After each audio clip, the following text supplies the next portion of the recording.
UFC 260 goes down this Saturday, and the card is headlined by the highly anticipated rematch between Stipe Miocic versus Francis Ngannou. In a co-main event, former champion Tyron Woodley returns and fights top contender Vicente Luque. UFC 260 also sees the return of Sean O'Malley against Thomas Almeida, and you can watch it go down live by ordering UFC 260 pay-per-view, which will be exclusively available on ESPN+. So do not wait. Sign up for ESPN+ by clicking the link in the description and order UFC 260 pay-per-view today.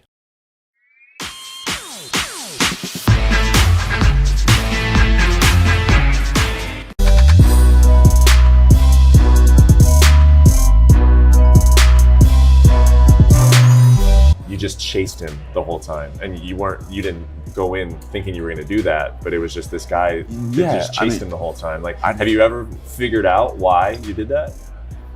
I think I was just in a place that I couldn't control myself. I was like, in other hand, I have like pressure, and in other hand, like, I won't say I didn't care, but I don't know.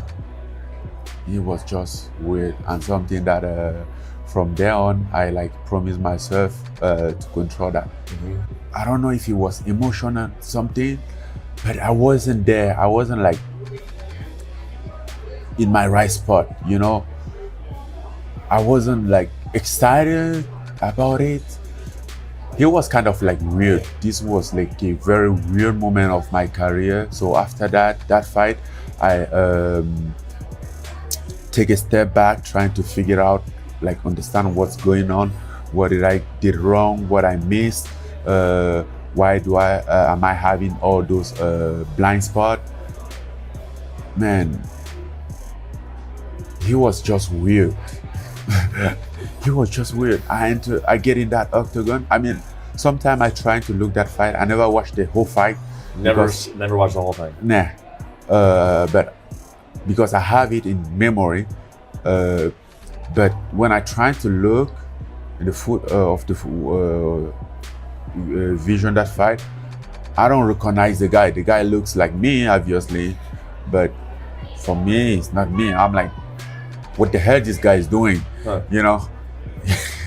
But, you know, once again, you have to go through certain stuff, some stuff like that sometimes in order to understand like how it works.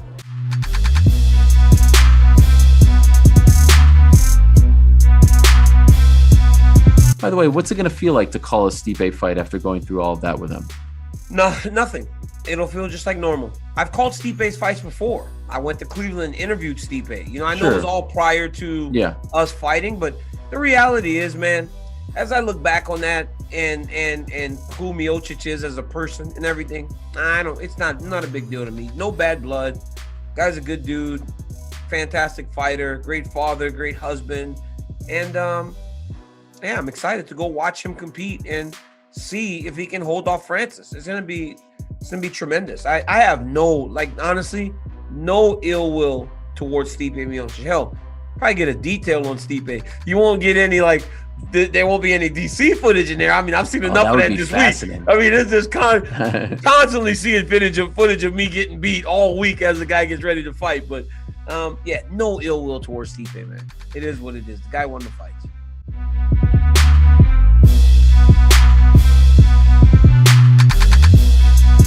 So they look at Woodley's the co-main now.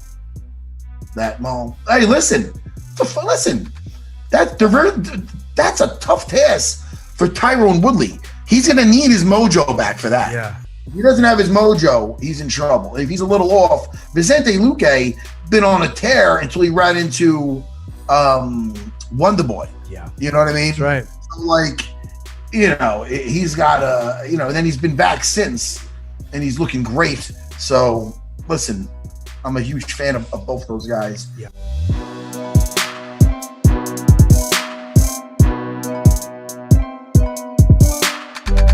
Give you a little update of how I'm doing. I've had a lot of people hitting me up, especially after myself and some of the members tested positive. But yeah, I've been quiet obviously because this whole situation sucks. But there's nothing we can do. People just asking for symptoms. Am I getting any symptoms? Yeah, we are. Yeah, I'm getting like, you know, I had headaches for a while, headaches and congested, obviously weak and things like that. So yeah, fevers at night and that when you don't have your ibuprofen or something like that can get pretty nasty. But yeah, all good. We'll be all right. Maybe one more night of it and then we should be sweet. Then we'll recover. We'll find a date and we'll get back in there. And again, thanks for the support. I appreciate it. Thank you.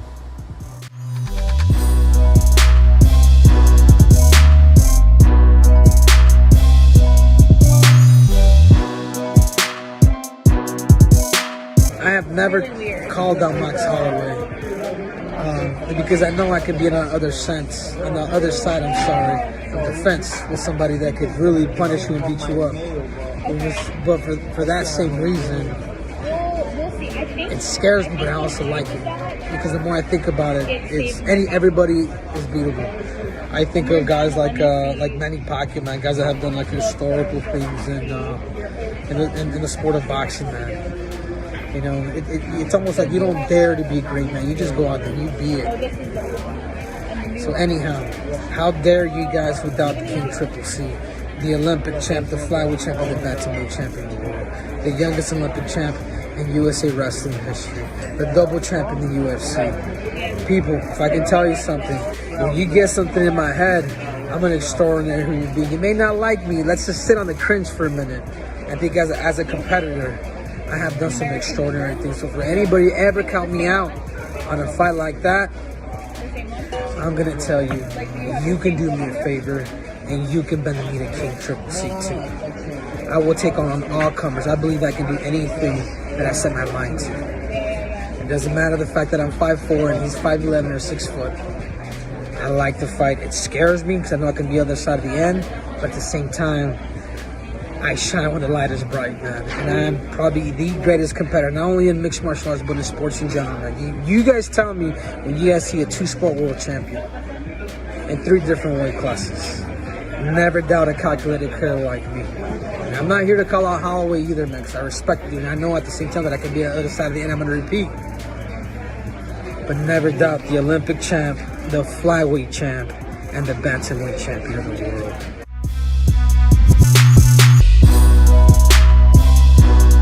On that fight camp grind, 3rd practice of the day.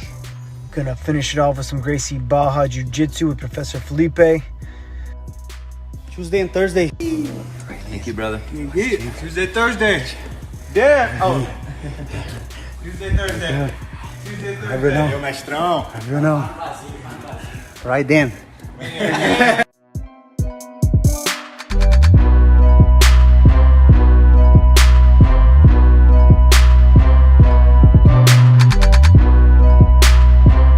The last time we saw you, you suffered your first pro loss.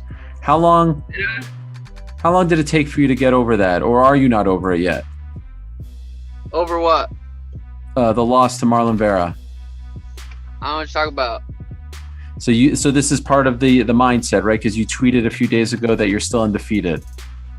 I've been saying it since fight. No, yeah, it's kind of turned into a. Do I take it right? You know, that one. It's kind of turned into a joke, but for me, I've explained it a bunch, but I'll say it again to you. Please. I don't feel I wasn't beaten that night because my skills weren't as good. I know you said, I think thinking back on it, I think you said, you know, it was a calf kick. It definitely wasn't a calf kick. If you go rewatch it, literally his big toe hit my peroneal nerve, and it caused drop foot. You know, it wasn't a calf kick. Calf kick suck. They're, you know, they hurt bad, but they don't give you drop foot. At least not when you know the first one. But yeah, I don't know. It was I didn't feel like I lost because my skills weren't better than his. I had a great training camp. Everything felt good. Just it happened that way. But I don't feel like I lost. And you know, I've got a lot for saying that I'm mentally undefeated or whatever. But it is what it is. I'm excited to get back in there and go perform.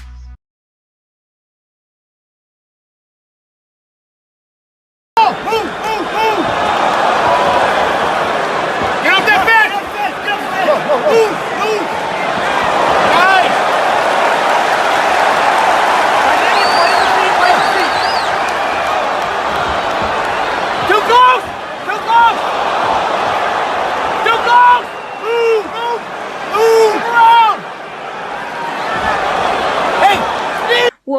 2, 3, 4, 5, 6, 7, 8, 9, 10, 11, 12, 13, 14, 15, 16, 17, 18, yeah, 60, 61, 62, 63, 64, 95, 96, 97, 98, 99, 100, 100, yeah.